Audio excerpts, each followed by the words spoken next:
So I recently read Frankenstein, and yesterday I watched the movie by Guillermo del Toro. And today, because apparently I didn't have enough monsters, I had to mend some buttons on a coat, and I decided to watch the other movie by Kenneth Branagh, I think it's from the 90s, while doing that. So now I'm very into the Frankenstein aesthetic, and I thought about doing a little impromptu video about my thoughts on the costumes of Guillermo del Toro's film, with some comparisons to Kenneth Branagh's film and some of my thoughts about the story and about how it's still very relevant today.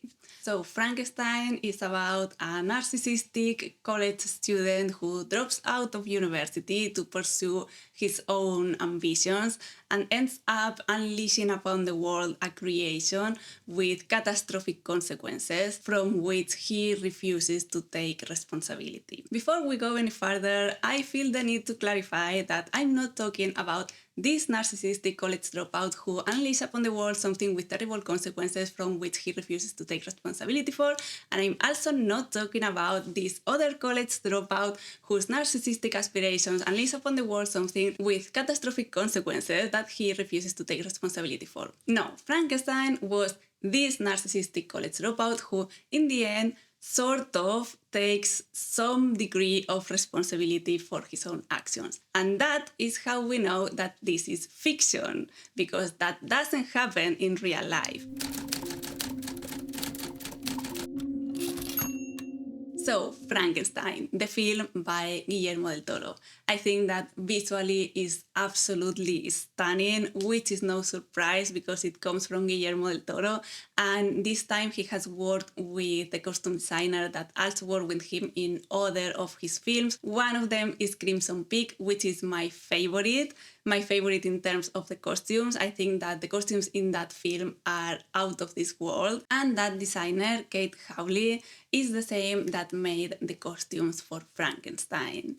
The costumes are not technically historically accurate. The book takes place around the 1750s-ish, and the movie takes place in the 1850s, so it's around 100 years later than the book.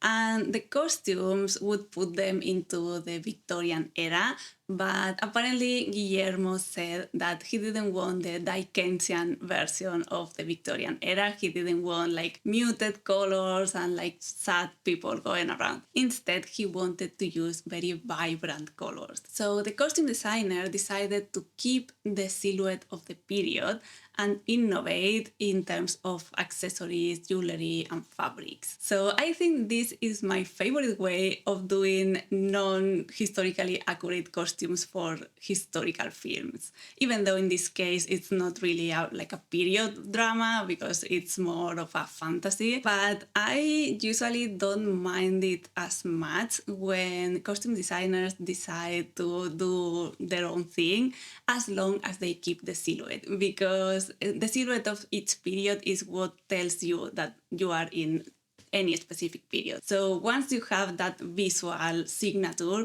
of the period, it's so much easy to innovate or introduce little details that are a bit anachronistic because they don't feel that out of place. For example, in Bridgerton, in the video about Bridgerton, we talked about this for a bit, and in that case, they didn't even keep the silhouette. They sort of for some characters, but not for others.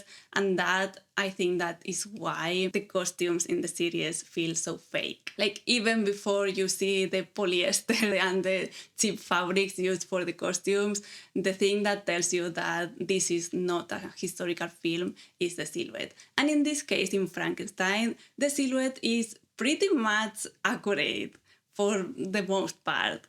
So I am all on board with that. And I'm also all on board with this idea of using the fabrics and the colors and the accessories to tell the story of the characters in a bit more of an intimate way. And that is what Kate Hawley does. We will see that a bit later when we talk especially about Elizabeth, but she likes to introduce a character through the clothes. And in the film we see several instances of that. For example, for me, the most striking is when we see Frankenstein's mother, that we see her with that like long veil in the stairs that lead to their mansion. And that veil is like the signature of that character.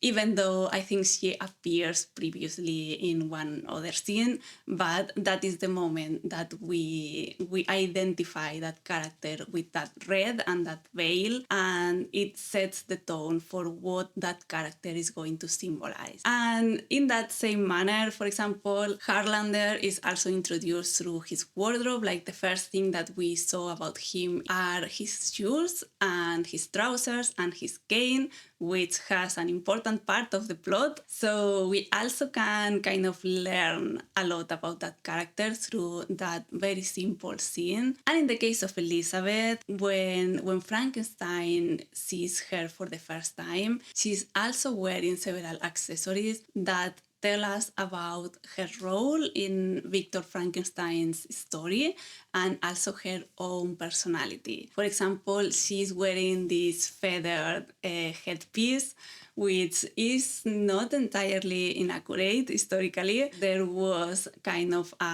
Egyptian Orientalist grace that was present in Europe at that time. And the unusual thing about that headpiece is that it kind of resembles a halo, like the halo of a saint. And it's in that moment when Victor Frankenstein sees her and she becomes her muse, and she is also imbued with some aura of holiness, of like she's out of this world. And another thing that she's wearing in that scene is a gold necklace that features blue stones in the shape of beetles. And we will learn that Elizabeth has a love for nature. She is kind of an entomologist of sorts, and she's very connected to all forms of natural life. So these are some of the resources that the costume designer has in order to introduce the characters.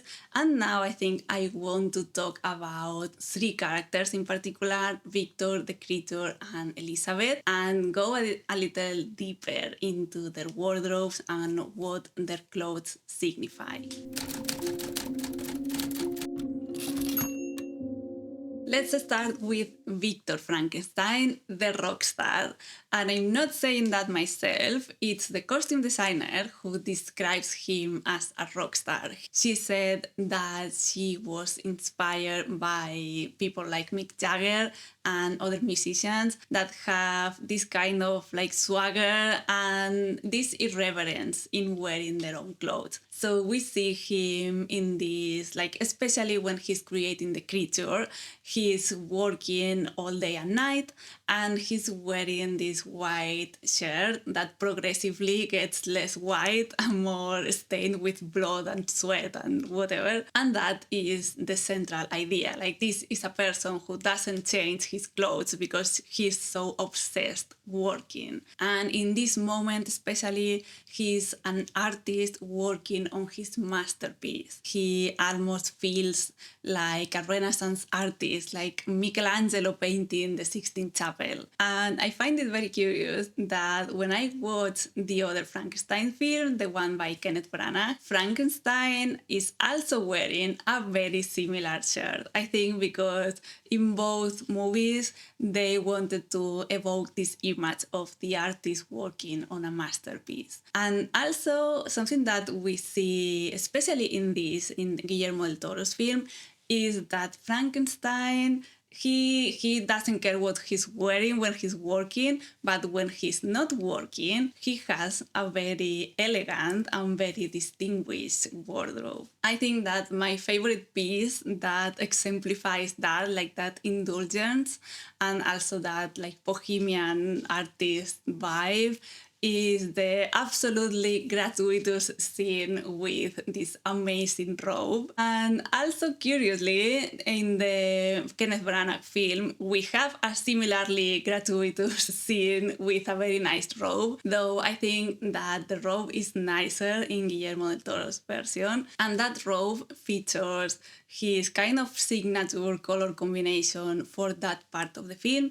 which is green and red. And especially red has a lot of significance in the film in general, but also in the character of Victor. He's usually wearing some kind of accessory in red, usually his gloves and his handkerchief that he wears tied around his neck. And we can see that symbolism of red throughout all the film. It starts with her mother when we get introduced to her in that beautiful scene in the stairs of the mansion that tells us that the mother of Frankenstein is literally his lifeblood, and she will continue to be so because we see that color again when she is dying. Actually, just before she dies, like when she is with Victor and she realizes that there's something wrong with the baby, and she touches his shoulder and leaves a bloody fingerprint, and that fingerprint kind of gets translated into his gloves. So we know that he has that trauma still very present, and it defines his character. But also it's significant the fact that they are gloves, because in one of the scenes in his infancy, his dad is going to hit him because his dad is a horrible person, but he says that he's not going to hit him in the hands because they are the instruments of his craft. Like, he's going to become a doctor, so he's going to work with his hands and he must protect them. So he always wears, or like almost always wears, these red gloves as a symbol of that also.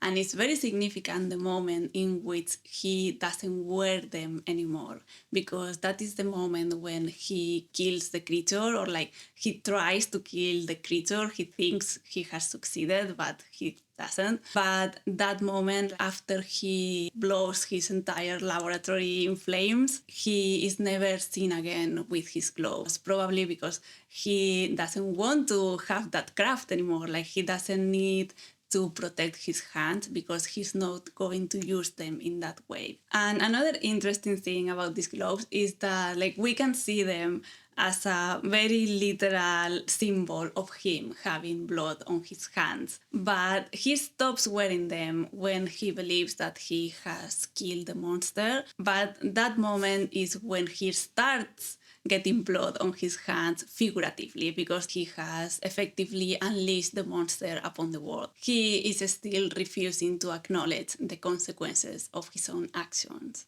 And also another accessory that he wears is the red handkerchief. That is my favorite for me, because like the red gloves are a bit too evident, but I think that the thing with the handkerchief is made in a much more subtle way. He starts wearing that handkerchief in her mother's funeral, and I don't know if the costume designer has said that or not, but I think that it's a piece of his mother's veil that he has like ripped apart and like put it around his neck. So it's a way for him to like maintain that connection to his mother. His main aim with the creature and his experiments is to try to stop death. Not just to stop death, but to revert death, because he's thinking about how he could help or how he could have helped his own mother. So even though he's doing these like terrible things of like waking up cadavers, he has a somewhat altruistic reason for that. But at some point, we stop seeing that handkerchief. It comes and goes for a period of time, especially when he is with Elizabeth. We see them in several scenes when they are falling in love with each other, and Victor doesn't have the handkerchief, probably because he is not thinking about his mother. In a way, he has found a substitute, maybe because like there is a bit of an incestuous relationship with his mom, but the moment when we see him actually removing the handkerchief is a bit later, and is when he starts working seriously on the creature, when he only has a week to complete that because Harlander has put a date. And I think that is the moment in which we clearly see that he's not doing that for the betterment of humanity anymore. He's doing what he's doing for his own ego and for almost like mercantilistic reasons. Like he has a contract, kind of. Harlan is paying him. So the promise to his mother and all his ideas about like creating a better world for everyone are not part of his motivations or are not the main motivation in this moment. And while we are in the topic of red, like red is obviously a very symbolic color. We see it on a lot of scenes and it's always related to family, love, and obviously blood. But it also appears on Frankenstein by Kenneth Branagh in a scene that has some parallel, like visual parallels with, for me at least, with the scene with Frankenstein's mom with the veil, the red veil flowing. And on Kenneth Branagh film, we see red a lot worn by Elizabeth, but when Elizabeth is killed by the monster, in that film Elizabeth was killed by the monster, like in the book, and Victor grabs her and goes up the stairs with her. She's wearing some kind of red cape that drapes beautifully along all the stairs and like is very unrealistically long, but visually it works so well. It's such a beautiful image and it has more or less a similar symbolic value than the red that we see in Guillermo del Toro. Like in that scene, red is the lifeblood of Elizabeth, but it's also the lifeblood of Frankenstein. So before we talk about Elizabeth, that is my favorite character costume-wise, we are going to talk very briefly about the creature. Very briefly because he doesn't have an extensive wardrobe, but I really like what they do in this film in which the creature is acquiring pieces of clothes according to his experiences. So when he's born, he's practically naked. He only has the bandages around the arms and like in the head, in the torso. And the costume designer said that they were supposed to be a reference to Christ, like how Christ is depicted on the cross. And this is also interesting because in the creation scene, we see a very clear religious symbolism. The creature is on a cross. And also in Kenneth Branagh film, we see a similar kind of device, not exactly the same, but it also resembles a cross. Very interesting that both directors had this kind of imagery in mind, of iconography in mind, especially when in the book we don't have that imagery. And actually in the book, the creation of the monster is kind of underwhelming. Like the creation of the monster doesn't happen in a beautiful Gothic tower that gets struck by lightning. The creation of the monster happens in Victor's student room, like in the attic of some random house next to the university. And we don't have the lightning. We just have a sleep-deprived student that went a little bit too far with his final thesis. So we have the monster with his bandages, and when he leaves the laboratory, he leaves naked, but he finds the coat of a dead soldier and he puts it on. And it's kind of like layering another man's skin, like the coat has pieces of the soldier, kind of like it has the spine of the soldier embossed in the back of the coat, and it's like another body part almost that he's wearing. And then not long after that, we have the family that gives him clothes. Like, well, they give it to the spirit of the forest, so he has a whole outfit now. And then like at some point he gets this like skin, maybe it's like a wolf's skin or something, because he has some incident with wolves. But we see him like getting more and more stuff until we get to the wedding, when he appears actually very well dressed. Like he looks very elegant. And when he makes his speech with Frankenstein, he seems very reasonable. I think that all of those clothes contribute to transmit to us that he's human, even though he doesn't seem so. Like, he's educated. So I really like how they have built this character in the movie up until that point, and he is arguing with Victor being fully human, like not as a beast or not as a mindless creature, but as a person with thoughts and the capacity to reason.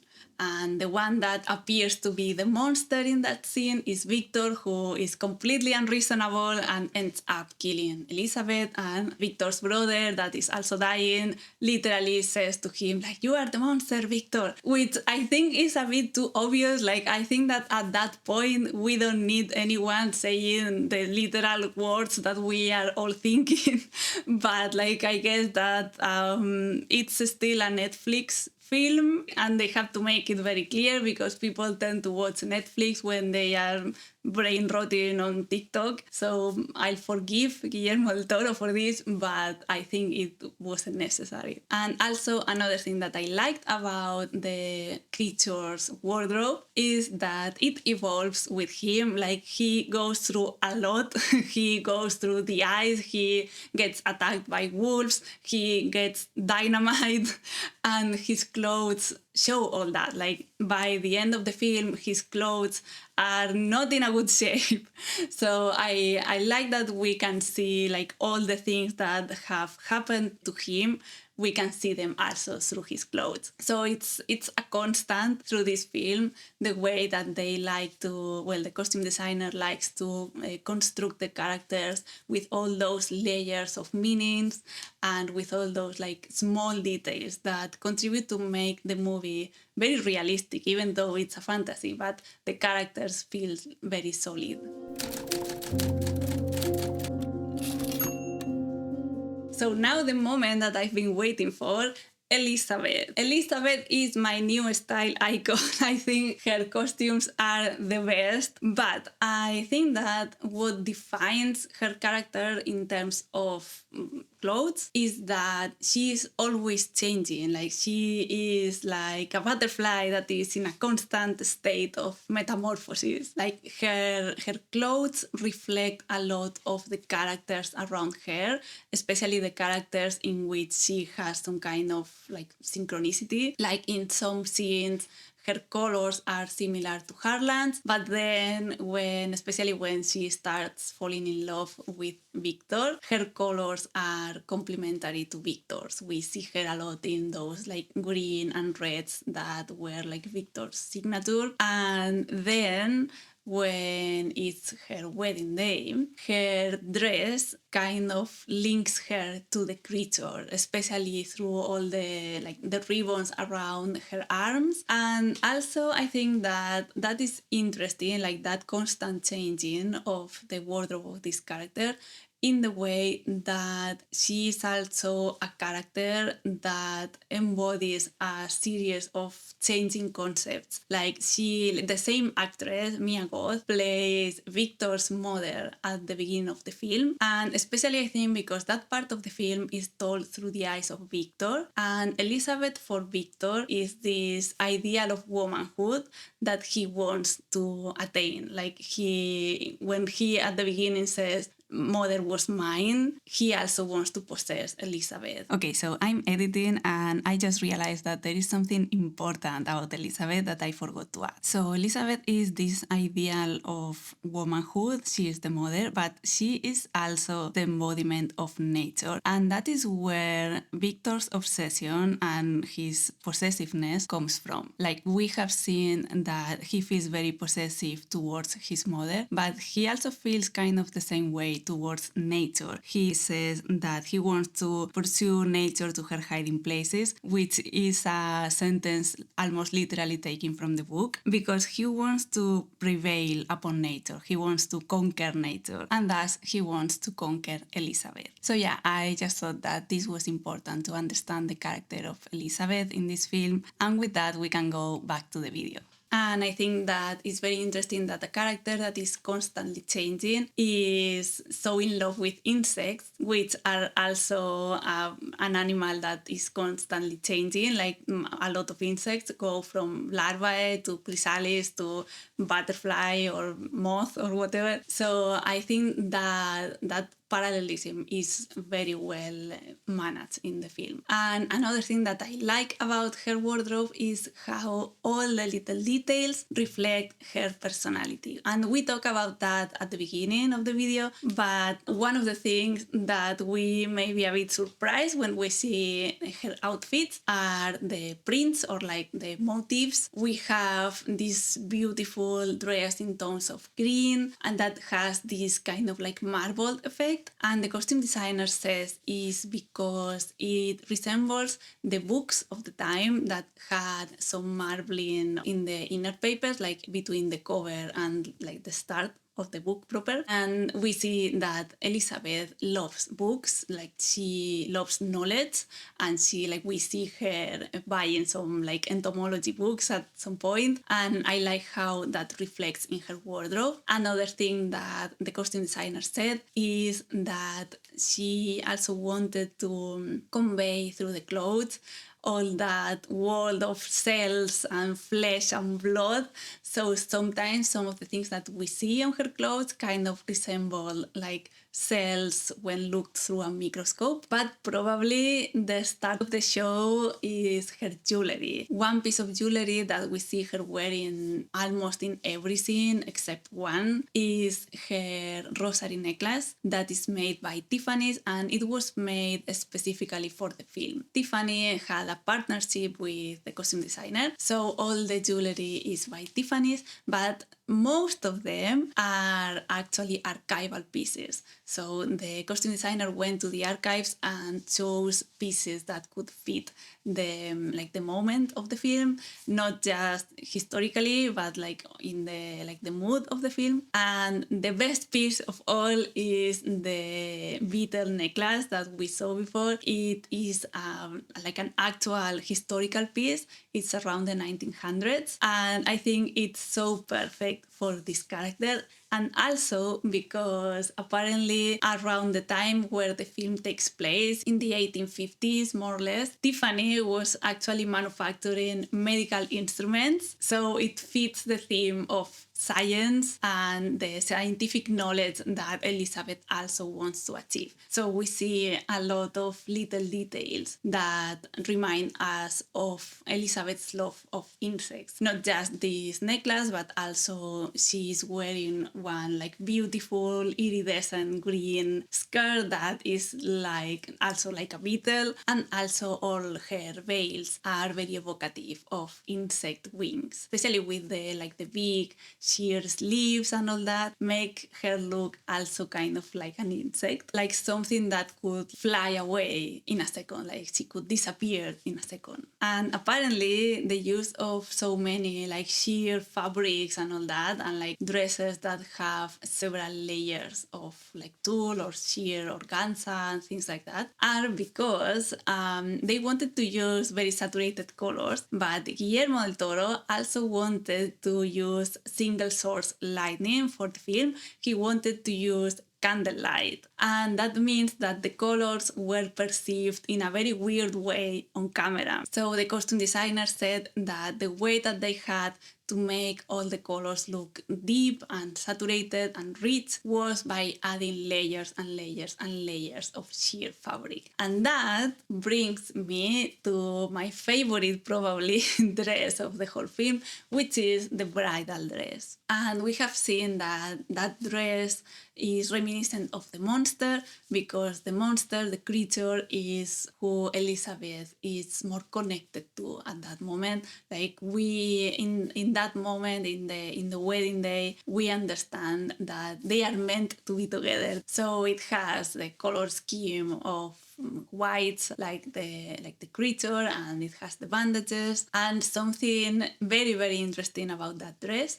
is that the costume designer said that they constructed it from the inside out. Like they constructed it with sheer layers of fabric so that you can see the construction of the dress, like the inners, so that it creates the effect of almost to be the X-ray of a dress. And especially that effect is because of the corset that is placed on the outside of the dress. But the costume designer said that she was inspired by Swiss ribbon bodices for that corset. And I think that she's like mixing two kinds of inspirations. One thing is what is called the Swiss waist, that is a type of garment. And then another thing is what is called a ribbon corset or a skeleton corset, which is the perfect name for this case. So the ribbon corsets were corsets that were used in the Victorian and Edwardian times.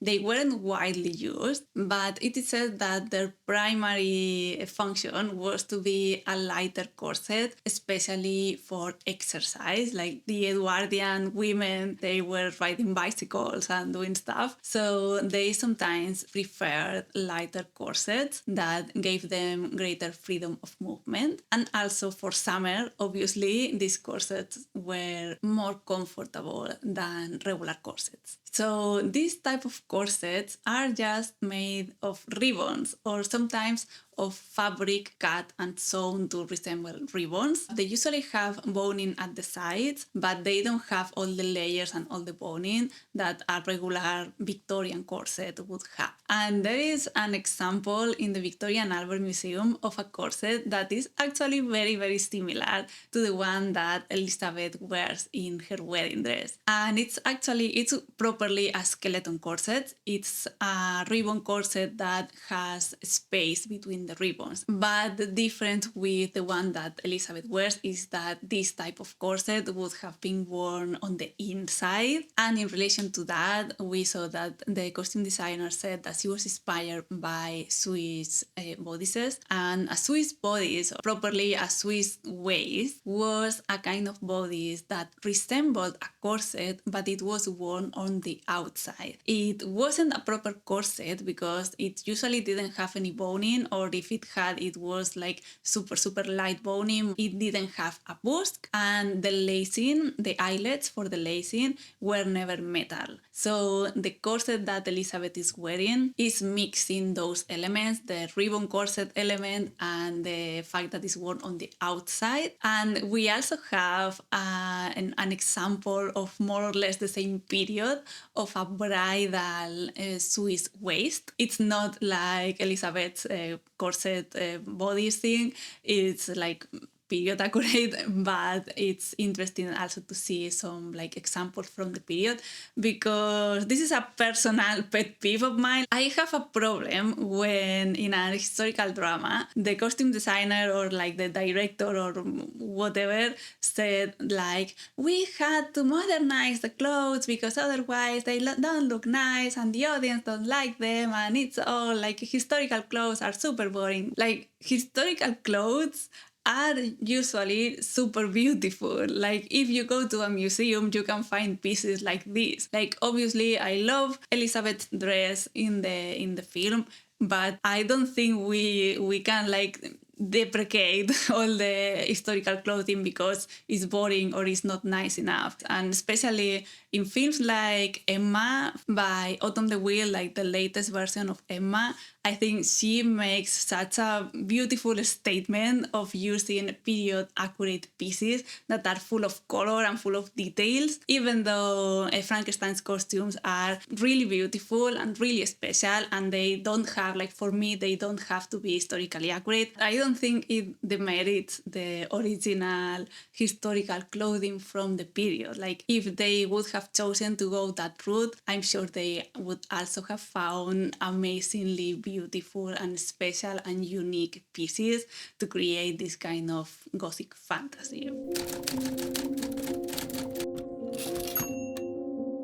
So I just wanted to share a few closing thoughts on the movie and on Frankenstein in general, I really, really like the movie. Not just the costumes, but the movie itself is one of probably my favorite from Guillermo del Toro. I don't know, like Crimson Peak is very high on the list, but this one, it has some like beautiful imagery, but also it's a very emotional story, but it's not faithful to the book. And I don't have a problem with it not being faithful to the book. I think that a good adaptation of a book doesn't have to be faithful all the way. In fact, I would say that as a narrative, as a story, it's more successful than the book. Like, I think it works better as a story. I think the book is more worried about transmitting several ideas and opening some like philosophical problems about what is being human, about the act of creation, also about like motherhood and womanhood and agency, about your own body.